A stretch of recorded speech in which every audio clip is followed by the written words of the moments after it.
नहीं होती, वो एक एहसास होती हैं जो पढ़ने वाले को अंदर तक हिला देती हैं। और गुनाहों का देवता ठीक वैसी ही एक कहानी है। एक एक दर्द भरी दास्तां जो प्रेम, कर्तव्य और त्रासदी के धागों से बुनी है। और ये जो सवाल है ना, ये सवाल ही इस कहानी की जान है। इसे समझने के लिए हमें कहानी की शुरुआत में चलना होगा, उस रिश्ते की गहराई में उतरना होगा जहां से सब कुछ शुरू हुआ। तो कहानी के दिल में है दो लोग, चंदर और सुधा। और सच कहें तो उनका रिश्ता ही इस पूरी कहानी की धड़कन है। तो सबसे पहले मिलते हैं चंदर से, एक बहुत ही होनहार, पढ़ा लिखा नौजवान जिसकी दुनिया बस किताबों और अपने आदर्शों के इर्द गिर्द घूमती है। उसके लिए ज्ञान और सिद्धांत ही सब कुछ है। और फिर है सुधा, जिसकी मासूमियत, जिसकी चंचलता चंदर के उस गंभीर सी दुनिया में एक रोशनी की तरह है। इन दोनों के बीच का जो रिश्ता है वो दोस्ती तो है, पर दोस्ती से कहीं कहीं ज्यादा गहरा है। और पता है, यही बात इस रिश्ते को बहुत खास बना देती है। ये कोई टिपिकल लव स्टोरी नहीं है, नहीं, ये तो जैसे दो आत्माओं का, दो विचारों का मिलन था।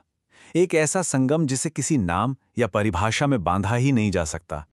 लेकिन सवाल ये उठता है कि इतना पवित्र, इतना खास रिश्ता, क्या वो समाज की असलियत के सामने टिक पाता है? यहीं से कहानी में समाज का, दुनिया का दबाव आना शुरू हो जाता है। और यही वो सवाल है जो इस कहानी का सबसे बड़ा कॉन्फ्लिक्ट बन जाता है।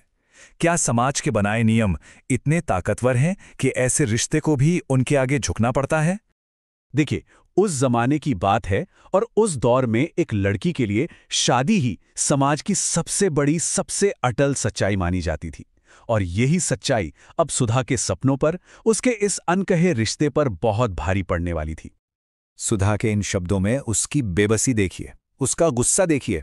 उसे लग रहा है जैसे उसके अपने ही लोग कर्तव्य का वास्ता देकर उसे धोखा दे रहे हैं, जैसे उसके अनकहे प्यार को एक पिंजरे में बंद किया जा रहा हो। तो अब सिचुएशन ये है कि एक तरफ है उनका वो पवित्र, अनकहा सा रिश्ता और दूसरी तरफ है समाज के बने बनाए सख्त नियम। जाहिर है इन दोनों दुनियाओं का टकराना तो तय ही था। अब सुधा की शादी हो जाती है और इसके बाद चंदर की दुनिया पूरी तरह से बिखर जाती है। वो एक ऐसे रास्ते पर चल पड़ता है जहां सही, गलत, पाप, पवित्रता, इन सब के बीच की लकीर ही मिटने लगती है। एक तरफ चंदर सुधा की यादों से जूझ रहा है और तभी उसकी जिंदगी में आती हैं पम्मी जो सुधा से बिल्कुल अलग है, एकदम मॉडर्न, बेबाक और अपने ख्यालों में पूरी तरह आजाद। तो देखिए, सुधा अगर पवित्रता और त्याग की मूरत थी, तो पम्मी विद्रोह और जुनून का प्रतीक। और ये दोनों औरतें चंदर के अंदर जो उथल पुथल चल रही थी ना, उसके दो अलग अलग किनारे बन जाती हैं। पम्मी का जो ये बेबाक अंदाज है, उसकी जो मॉडर्न सोच है, वो चंदर की पूरी दुनिया को हिलाकर रख देती है और वो धीरे धीरे पवित्रता वाले प्रेम से निकलकर एक जुनून भरे रिश्ते में खिंचता चला जाता है। तो अब चंदर एक ऐसी कश्मकश में फंस गया है जहां एक तरफ सुधा के साथ उस पवित्र रिश्ते की यादें हैं और दूसरी तरफ पम्मी के साथ जुनून से भरी जिंदगी की हकीकत। तो एक तरफ तो चंदर अपनी इस नई दुनिया में उलझा हुआ था, लेकिन दूसरी तरफ सुधा की शादी का जो अंजाम हो रहा था वो किसी भयानक ट्रेजेडी से कम नहीं था। शादी के बाद सुधा की जिंदगी बस ढलती चली गई, एक ऐसी ढलान जिसका अंत सिर्फ अंधेरे में था। धीरे धीरे उसका शरीर भी जवाब देने लगा और उसकी आत्मा भी जैसे मुरझा रही हो। कहानी में उसे एक ऐसे मुरझाते हुए फूल की तरह दिखाया गया है जिसकी आत्मा एक ऐसे जीवन के बोझ तले दब कर रह गई जो उसने कभी चाहा ही नहीं था। कई साल बीत जाते हैं और फिर एक दिन चंदर को खबर मिलती है कि सुधा बहुत बीमार है और वापस अपने घर लौट आई है। और फिर उनकी आखिरी मुलाकात होती है।